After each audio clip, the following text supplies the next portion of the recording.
విజయ్ దేవరకొండ నటించిన 'Kingdom' movie నుంచి అయితే ట్రైలర్ ఏదో రిలీజ్ అయింది. నిన్న నైట్ అయితే 9, 10 గంటలకైతే ట్రైలర్ అయితే వచ్చేసింది.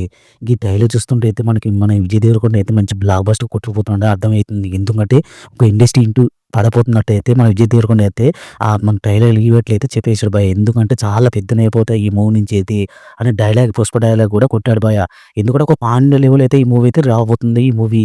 ఎందుకంటే ఈ మూవీ కష్టానికి అయితే ఒక 3, 4 సార్లు అయితే ఈ మూవీ అయితే వాయిదా పడకుండా అయితే వచ్చేసింది భయ్యా. ఈ 3 సంవత్సరాల క్రితం అయితే ఈ మూవీ అయితే పోస్టర్ రిలీజ్ అయితే చేశారు. ఎందుకంటే 3 సంవత్సరాల కష్టం అయితే ఈ మూవీతో అయితే తీరబోతుంది అని మన నిన్న ట్రైలర్ ఈవెంట్‌లో ఏదో చెప్పేసాడు భయ్యా. ఎందుకంటే ఈ మూవీ విషయానికొస్తే ఈ మూవీ అయితే ట్రైలర్ ప్రకారం ట్రైలర్‌లో చూస్తుంటే మన విజయ్ దేవరకొండ అయితే ఒక కానిస్టేబుల్‌గా అయితే ఉంటాడు భయ్యా. ఎందుకంటే మనం విజయ్ దేవరకొండ అయితే ఒక మిషన్ అయితే అప్పగిస్తారు. ఎందుకంటే ఒక జైల్‌లో అయితే నువ్వు ఖైదీగా ఎళ్ళాలి. ఎన్నో సమస్యలు అయితే మనం తీర్చాలని వల్ల బాధలు పడాలని మనకు ఒక మిషన్ అయితే వదిలేస్తారు భయ్యా. ట్రైలర్ ప్రకారం చూస్తుంటే అయితే విజయ్ దేవరకొండ ఎందుకంటే చూస్తుంటే అయితే ఒక ఒక క్రైమ్, యాక్షన్ డ్రామా లాగా అయితే అనిపిస్తుంది. అలాగే మన అన్నదమ్ముల సెంటిమెంట్ కూడా కనపడబోతుంది. మన సత్యదేవ్ ఏదో ఒక క్రిమినల్ విలన్ లాగా అయితే కనిపించబోతున్నట్టే అనిపిస్తుంది భయ్యా. ఎందుకంటే ఒక అన్నదమ్ముల సెంటిమెంట్ కూడా పెట్టేశాడు ఈ మూవీలో. ఇక ట్రైలర్ అయితే బద్దలైపోయింది భయ్యా. ఎందుకంటే ట్రైలర్ ఎలా ఉంటదని ఊహించలే.